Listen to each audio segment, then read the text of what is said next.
What's happening, fam? It's Mr. Food for Thought. Growing up, my mother treated my dad pretty bad. She wouldn't talk to my dad. They slept in separate rooms. She never had anything good to say about my dad. My dad would go to work, and my dad would bring his entire check home to my mom. My dad would do odd jobs to make extra money. Dad seemed like a pretty good guy. But my mother never had anything good to say about him. My dad would walk in the house, and my mother would roll her eyes at him. Watch this. And as I got older, I began to understand that my mother didn't have a whole lot of good things to say about nobody. Something was going on with her internally that she didn't address from a child. But of course, back then, your parents didn't explain anything to you. I just knew that something wasn't right. But my dad appeared to be a good man.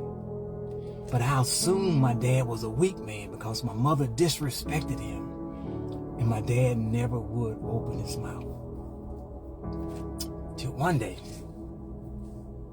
I came home from the military. And my dad, who never talked, was sitting with me on the porch.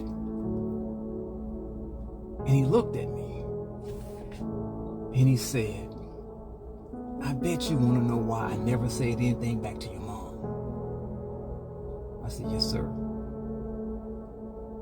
He said, "Someone in the house has to act and operate like they have some sense." Ooh, I was floored.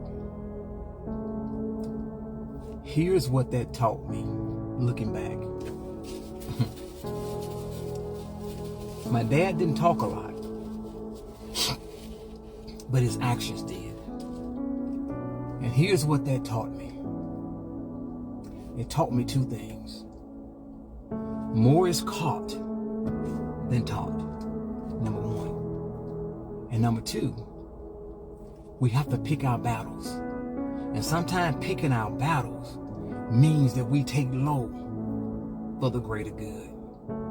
My dad never wanted us to see him disrespecting, raising his voice at our mother. So sometimes we have to pick our battles and take low for the greater good.